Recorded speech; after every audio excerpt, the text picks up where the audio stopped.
बिस्मिल्लाहिर्रहमानिर्रहीम। दरूद इब्राहिमी एक मुक़द्दस और बाबरकत दरूद है जो नबी करीम सल्लल्लाहु अलैहि वसल्लम ने ख़ुद सहाबा कराम रज़ियल्लाहु अन्हुम को सिखाया। दरूद इब्राहिमी की अज़मत, फ़ज़ीलत और असरात ऐसे हैं कि उसे हर दुआ की कबूलियत की कुंजी कहा जाता है। जो शख्स कसरत से दरूद इब्राहिमी पढ़ता है, अल्लाह ताला उसके गुनाहों को माफ़ फरमा देता है और उसे अपनी रहमत के साए में ले लेता है। हदीस शरीफ में आता है कि जो शख्स मुझ पर दरूद भेजता है, अल्लाह ताला उस पर 10 रहमतें नाजिल फरमाता है और क़यामत के दिन वो मेरी शफ़ाअत का मुस्तहिक बनेगा। अगर कोई शख्स अपनी दुआ से पहले और बाद में दरूद इब्राहिमी पढ़ता है तो उसकी दुआ बारगाह इलाही में ज़्यादा जल्दी कबूल होती है। दरूद दुआ को आसमान तक पहुँचाने वाला एक अजीम ज़रिया है।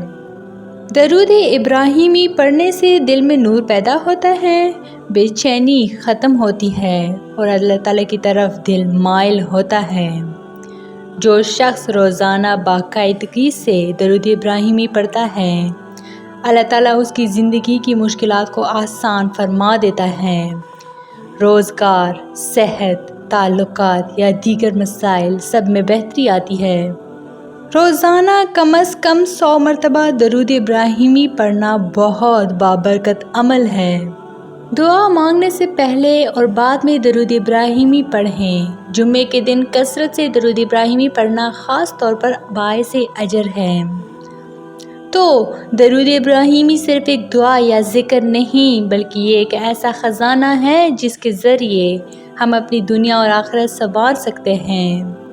जो भी मुख़लिस दिल से दरूद इब्राहिमी को अपना मामूल बनाए, अल्लाह ताला उसकी दुआओं को शर्फ़ कबूलियत बख्शता है, उसके दिल को सुकून अता करता है और आखिरत में नबी सल्लल्लाहु अलैहि वसल्लम की कुर्बत नसीब करता है।